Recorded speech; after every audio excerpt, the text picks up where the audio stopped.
AskReddit by Cesna Black Belt. What's your most gatekeeping culinary opinion?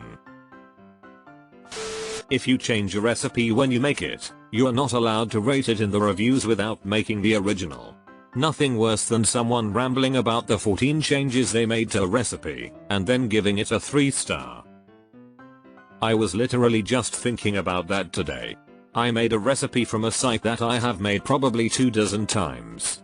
Always comes out great. This time I increased it by 50% exactly. I did everything the same, just increased it. I've even made it enough I could tell the texture wasn't quite right and cooked it for longer. Correct move. It was still not very good. Edible, but not half as good as it usually is. I was just thinking about this was the first time I made this, I would never make it again. You must make a recipe exactly the first time if you are going to judge it. If that isn't your thing, no big deal, but don't assume that whatever you are doing will make it better or won't matter when you don't have a baseline. Burning shit doesn't make it Cajun. Oh, I have another one. Just because it's spicy doesn't make it Cajun, you shitbag chip companies. Edit. Only one that can get away with it is Zapp's Cajun Crawtators. Anthony Bourdain was right. Butter is the secret ingredient. Butter makes it better is the first rule of cooking, followed closely by an ounce of good sauce hides a pound of mistakes.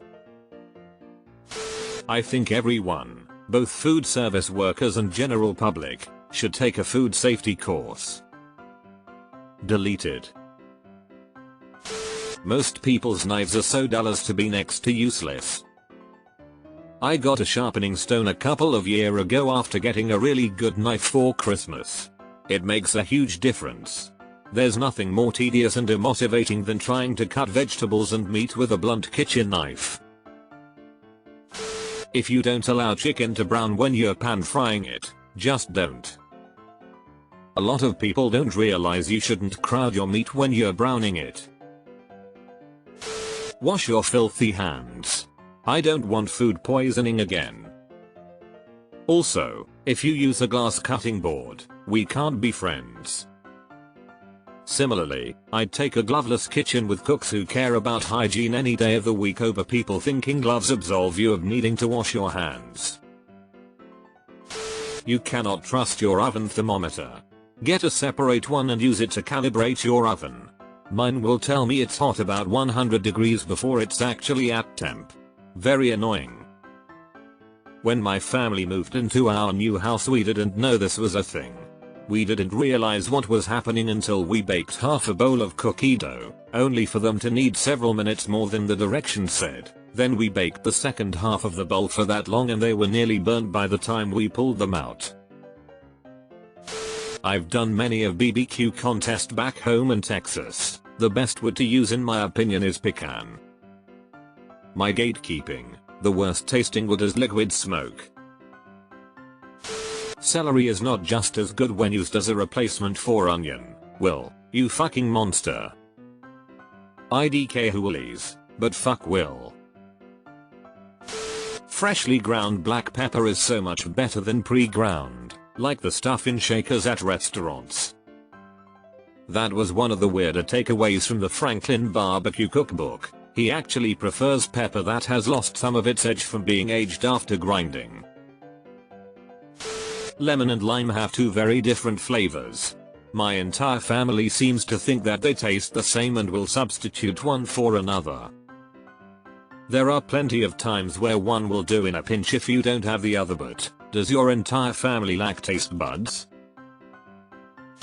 I have a few about Cajun food. And X200B. Jambalaya is a dry rice dish. If someone is serving a sauce over rice and calling it jambalaya, they have no idea what that dish should be. And X200B. Cajun does not equal so spicy it can't be eaten. Most Cajun food is full of flavor and not all that spicy. And X200B. I have been to a few restaurants and seen dishes to the effect of pasta with Cajun sauce. I don't know WTF Cajun sauces, but in all my years, no one in my family ever made it or heard of it.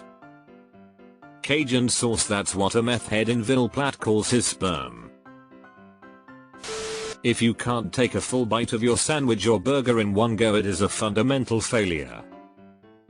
If your sandwich or burger requires a skewer to maintain integrity, it has fundamentally failed.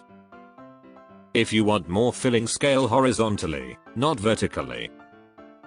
And those pricks who pour shitty cheese sauce all over the top of a burger? Fuck those pricks. While recipes are useful, folks should prioritize why things work in a recipe over just memorizing a recipe. Shout out to Alton Brown and Kenji. MSG makes average food delicious, and takes delicious food over the top. For the longest time I couldn't figure out what an MSG was, and I'm from South Asia. Then I looked at the labels of a thing we call tasting salt here. Monosodium glutamate. Finally it all clicked. Smashing a fistful of tater tots and pressing them onto a plate isn't a hash brown, Greg. Why is this giving me so many good breakfast ideas for my half bag of frozen tots? Stop calling mayo with anything mixed into aioli. Mayoli. Please scrape the food off your chopping board with the non-cutting edge of your knife. That is all. I ended up just buying a bench scraper and telling my husband to use that because I can't break him of the sharp edge thing. I'm of the opinion that you can do whatever the fuck you want with food, but if you fundamentally change a dish, you have to change its name. It's all about expectations. If I go into a restaurant and order a carbonara, then when it arrives they say, oh, we make it with pepperoni snack sausages and cream cheese, then it's no longer a fucking carbonara. It's not necessarily gatekeeping, but things are called things for a reason. Imagine the chaos if we just abandoned this. Come on people. Here's our Reuben. It's got pastrami and coleslaw. Most recipes you find online use way too little spices, 1 teaspoon of cumin. Unless it's a meal for one pho. I look up a recipe for the list of ingredients and then make up my own measurements from there. If you don't eat vegetables, I assume you're emotionally immature. Expensive high-grade tomatoes are always worth it. Homegrown tomatoes are even more worth it. Homemade whipped cream is and always will be better than the fake store-bought stuff. It's so easy to make too. I never realized it until my wife and I had out first Thanksgiving together over COVID, and she poured a cup of cream into a bowl with some sugar, and 5 minutes later we had amazing whipped cream. Seasoning without measurements is way more fun than seasoning with measurements. I've stopped caring about teaspoons and tablespoons and just throw stuff into the pan until it tastes good. I agree. My only issue with this approach is I find it hard to replicate things. At the very least I try and think to myself, twice as much of this than that, or half as much of this, etc. Helps me at least qualify what I'm doing at the very least. A shit ton of condiments on burgers doesn't equals better tasting. Who doesn't like a sloppy dripping pile of mess masquerading as a burger? My friend was in Maine. Stopped at a place and their chicken parm was chicken nuggets with ketchup and American cheese. If he told me the name I would Molotov cocktail that place so that culinary abomination could never be made there again. I had a poutine that was crinkle cut fries, chicken gravy, and shredded cheddar. As a Canadian, I almost burned the restaurant down. You shouldn't review a recipe if you didn't follow it. This is mostly aimed at online sites where people say they didn't like the recipe but changed half the ingredients and cooked it differently. This apple pie recipe is terrible. I followed the recipe exactly, except I replaced the butter with olive oil, the flour with gluten-free soy paste, the sugar with baking soda, and the apples with cockroaches. It didn't taste anything like an apple pie and my whole family hated it. 0 out of 5 stars. Fresh thyme is the answer. Blending a tub of Cool Whip with a block of cream cheese and throwing it in a pie crust does not make cheesecake. Call it something else. That shit ain't cheesecake. Full stop. It's not a cheesecake, but equal parts cream cheese and marshmallow fluff makes a fantastic fruit dip. You can't fucking caramelize onions in less than 20 fucking minutes. I don't give a flying fuck what the fuck you think you're doing or how you fucking think you're going to hack this. It's not fucking caramelized.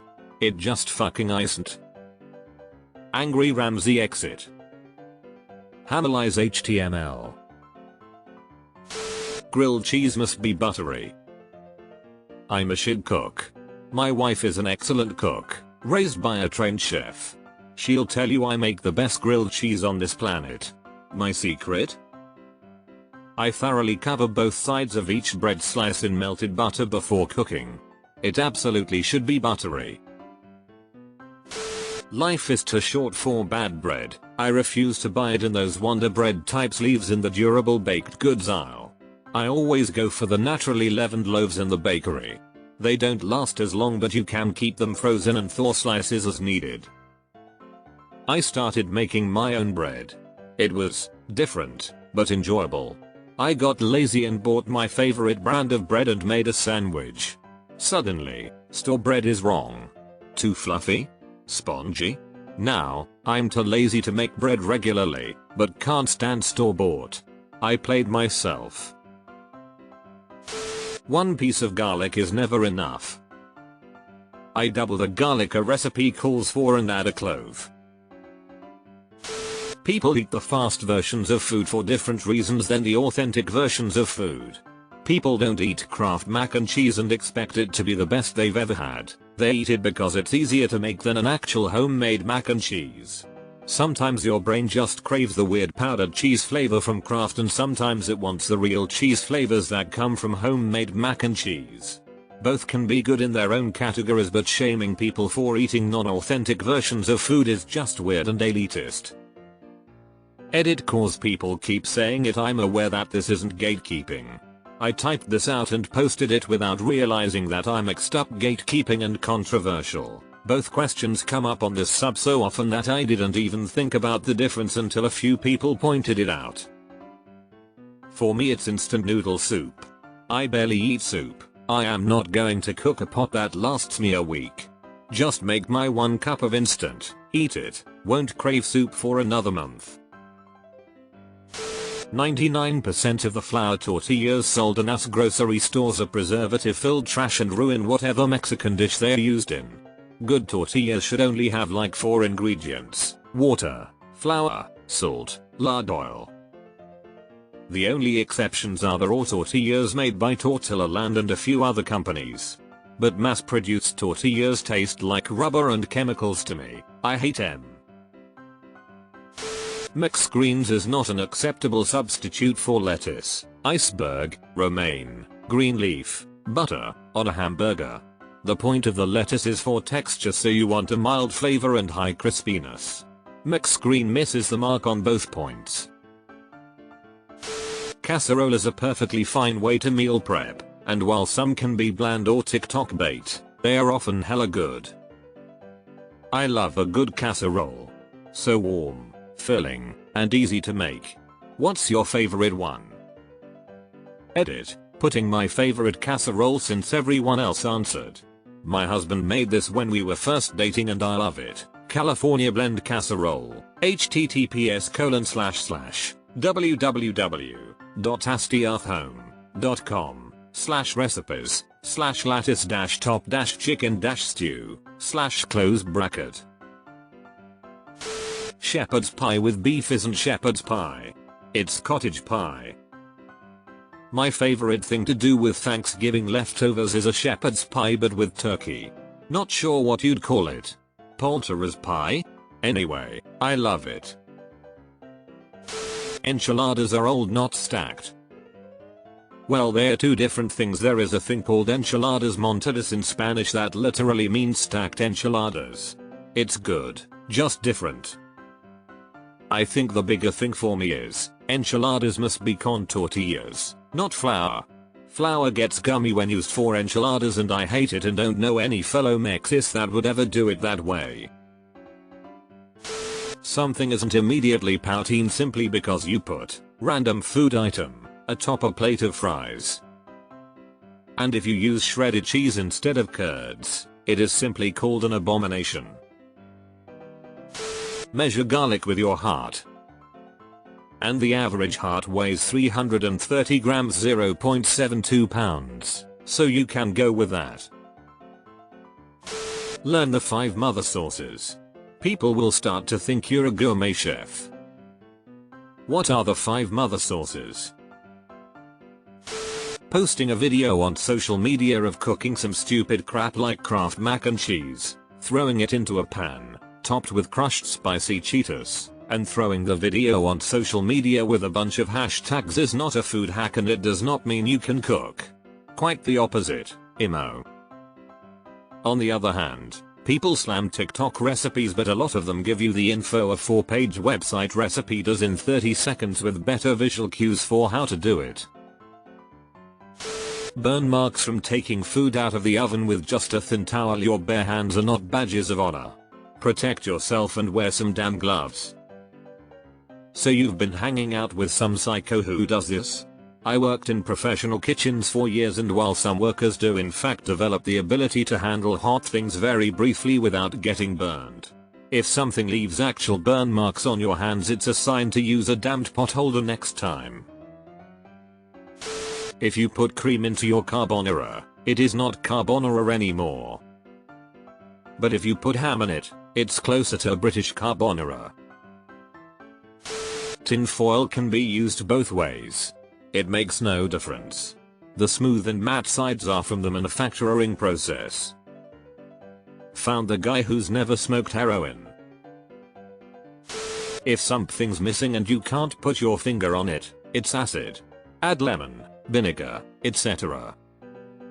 Edit, missed the point on gatekeeping, still true though. Fat, salt, acid, heat. Propane will never be as good as charcoal. Hank Hill is somewhere out there having a panic attack. People who actually only like 2 foods should stop pretending they are picky eaters. I understand people having problems with certain textures or types of flavors. For instance, someone saying I usually don't like spicy things is fine, or if it was sour or too sweet I could accept that as well. It's fine to not like the gritty texture of some vegetable when cooked some way, or to dislike the smeary texture that fat-rich food can sometimes have. However, as a Midwesterner specifically, I have met so many people who literally act as if they cannot eat anything but mac and amp, cheese, potatoes, and steak. These same people then look outward at the entire rest of food culture and say I don't like those weird things, I'm picky with what I eat. No, you are a baby, sir, and you are still eating exclusively what your mother fed you as a little boy, so that you stay that way. I know I have no right to be upset with what other people decide to put in their bodies, but you'll ask me to gotta keep, and folks like this get to me.